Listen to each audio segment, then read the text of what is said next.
absolutely. Super happy for him and for the church. Like, New Birth really needs a first lady. Yes. That's important. And we need New Birth to be happy with Jamal because he has a lot of tuition to pay. All of my girls will be in college. Right. So where does this actually end? Because if you step back from the headlines, the tweets, the emotional reactions, you realize something important. The public narrative and the private reality are not the same thing. Publicly, this looks like a dramatic standoff over fairness and revenue. Privately, this is a calculated negotiation where both sides are trying to protect long-term interests. Let's start with the biggest issue: revenue sharing. The idea of 50%? That's almost certainly off the table. Ownership made that clear in the February 6th proposal. The league just became profitable. Jumping immediately to an equal split would dramatically shift the financial structure before sustained growth is guaranteed. What's far more realistic is a tiered model, something like 30 to 35% in year one, with escalators that push the share toward 40% if certain revenue benchmarks are hit over time. That kind of structure gives players immediate gains while protecting owners if projected growth doesn't materialize. It's a compromise model, and compromise is how most modern CBAs get done. Now look at housing and facilities. On that front, the players already won major ground. Permanent charter flights, guaranteed housing standards across all teams, minimum practice facility requirements, improved maternity benefits. Those are real quality of life upgrades. They directly impact daily working conditions, and they're already built into the proposal. So the question becomes, are players willing to risk delaying the entire agreement over a few percentage points of revenue sharing when foundational lifestyle issues have largely been addressed? Then there's the unrivaled factor, the part no one wants to tackle directly. You have Brianna Stewart and Nafisa Collier, co-founders with equity in another league, sitting on the negotiating committee. That doesn't automatically imply bad faith, but it does create optics challenges. If the WNBA season were delayed, Unrivaled could see short-term growth in player participation and attention. Even if that's not the intention, perception matters. At some point, clarity helps credibility.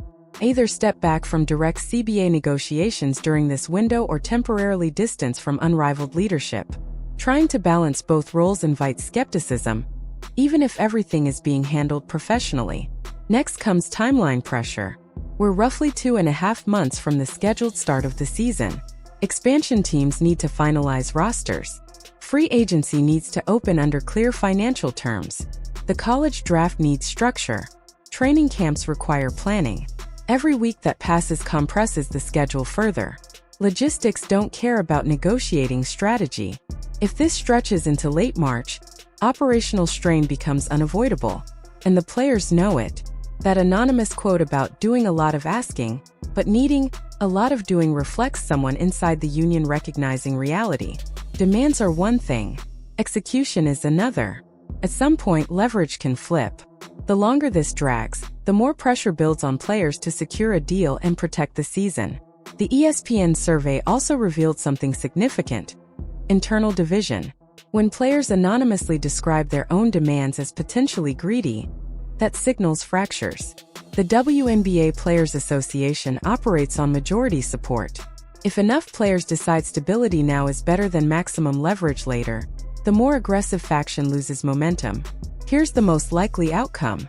The players accept a compromise, perhaps 35% revenue sharing with escalators tied to measurable growth.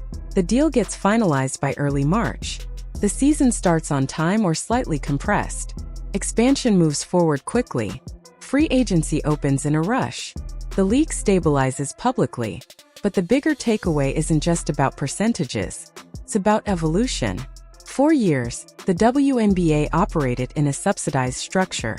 The financial stakes weren't the same. The culture reflected that reality. Player movement drama, public disputes, emotional standoffs. It felt less corporate because the economics were different. That era is over. The league is profitable. Expansion is happening. Revenue sharing is real. Charter flights are permanent. Facilities are improving. This isn't a developmental side project anymore. It's a growing professional enterprise. And that requires a mindset shift. When Stewart said, "This is a business now," That may have been the most honest statement of the entire negotiation cycle. Because business partnerships require mutual accountability, owners can't treat players as replaceable assets. But players also can't treat the league as optional, sitting out over internal disputes, forcing outcomes through public pressure. That approach becomes riskier when revenue is directly shared. Ownership's quiet message seems clear. We're willing to give you a bigger slice of the pie, but you have to operate like long-term partners. Based on recent comments, it sounds like many players understand that. So are we getting a full season? Most likely, yes. The pressure is building. International commitments are looming. Expansion timelines are tightening. And the math favors resolution over brinkmanship. Stewart, Collier, Aya Wilson, these are intelligent businesswomen. They understand leverage, optics, and growth curves.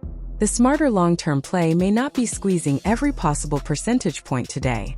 It may be securing structural gains now, proving sustained profitability over the next 5 years, and renegotiating from an even stronger position later. Because in business, timing matters as much as principle. And right now, the clock is ticking. I can't tell you how happy I am, how happy my family is, how happy my children are, and I hope my church is happy for me. On November 15, 2024, Jamal Bryant announced that he was a husband once again, this time to Carrie Turner, a faith-based author and speaker who also served as a minister at his church, New Birth Missionary Baptist Church in Atlanta, Georgia. However, before they made their relationship public, it was already common knowledge within the church community that they had allegedly been involved in a secret relationship for quite some time. In fact, it was more or less an open secret at New Birth. The two were even spotted together at an ice cream shop in Florida. And from there, things quickly escalated. As soon as people saw them out together, baby, all hell broke loose. Carrie was called all sorts of names, none of which included child of God. She reportedly feared their journey would end before it even began. Still, they were quick to shut down the rumors, insisting it was nothing more than a professional meetup and absolutely nothing beyond that. When we got to the ice cream parlor, I was not there because I was kicking it with him. I was there because we were solidifying my doctoral program. That was the reason why I was in Florida at the time. His cohort was there. I came down the last day so that I was able to finalize everything with getting my cohort off the ground, which he was so instrumental. The scandal somehow brought Carrie and Jamal much closer, and they began dating privately because there were a few things they needed to work on before committing and going public with their relationship.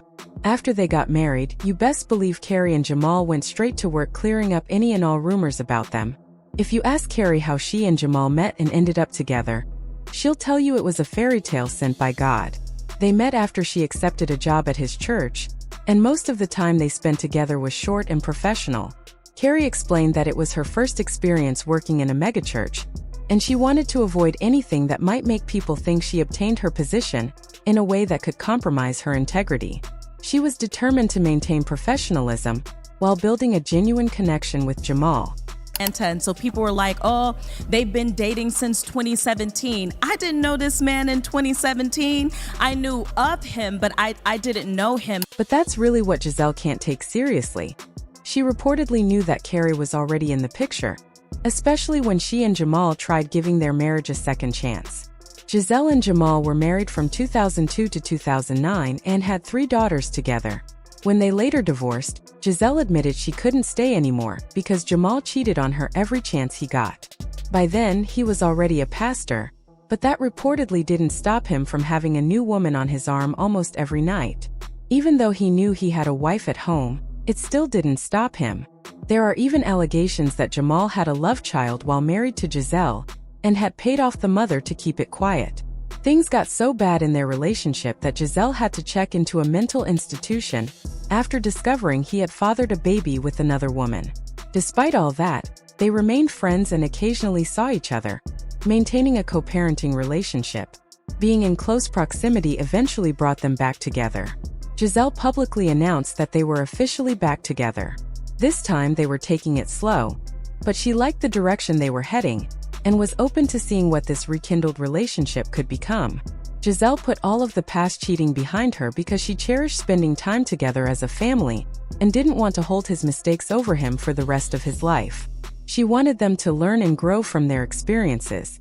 She remained positive about the potential of their renewed connection, confident that they had gained wisdom, learned from past mistakes, and were determined not to repeat the same errors again. I think I've seen so much maturity in him. He has an overwhelming sense of humility and humbleness. And I think that we communicate so much better now. I mean, our communication is on point. But it wasn't long after Giselle spoke about getting back together with Jamal that she came out to announce that the relationship was going nowhere. She blamed it on logistics. Giselle was busy with PWC, and Jamal was in Atlanta, so they couldn't see each other as much as they wanted, leaving them no choice but to call it quits. So let me get this straight. They were so serious about each other, yet they couldn't make a long-distance relationship work for a little while, especially considering they had already been married for years? Okay girl, if you say so, Giselle. Still, she never changed her story, insisting that things just weren't meant to work out and that they would remain friends. But girl, she started singing a completely different tune once Jamal and Carrie announced their engagement. Giselle threw little jabs here and there, but she never fully spoke on it, until she was directly asked what she thought of Carrie. Now she could have just kept it cute and said nothing, and the whole thing would have blown over. But Giselle leaned into it, making it clear that she had met Carrie and in her words, she was definitely out of her league. I've seen her in person. I've met her. Okay, not in my league. Of course, Carrie wasn't thrilled about her husband's ex-wife speaking on her. She clapped back, saying, "Put me at the table where women support other women. Being a mean girl ages you, honey. And who has time for that when you can be living, loving, and aging gracefully?" Still, Giselle didn't take anything back. She said what she said and stood by it any and every day of the week. And we've all seen people talking about how much Carrie and Giselle resemble each other. So, either Jamal has a type or something funny is going on. They're even part of the same sorority. It almost seemed like Carrie picked up a handbook and studied it down to the T. According to Giselle, the internet was spot on about that. Do y'all remember when Monique brought out a binder full of receipts right after Giselle opened up about her relationship with Jamal? Monique revealed a lot of things that Giselle definitely didn't want coming out. She exposed Jamal for stepping out, despite promising Giselle he was all in. Monique didn't even have to dig for the other woman. Jamal's other partner messaged her directly and spilled everything. She admitted that she and Jamal were seeing each other and didn't stop, even as he tried to rekindle things with Giselle. She even shared text messages between them, and Giselle sat there, stoically taking it all in. She said, for me, it's not a good idea to travel to Atlanta if you're working on putting your family back together again. He says Jamal had already told her all about the other woman, so she knew exactly who it was. Whatever Monique tried to expose at the reunion came as no surprise to Giselle at all. That woman Monique referenced was allegedly Carrie Bryant. Word is, Carrie had been in the picture for a long time, even while Giselle and Jamal were trying to repair their marriage. Their relationship was more or less an open secret at the church. Carrie was also known for being quick to handle any woman at new birth whom she saw as a potential threat to her connection with Jamal.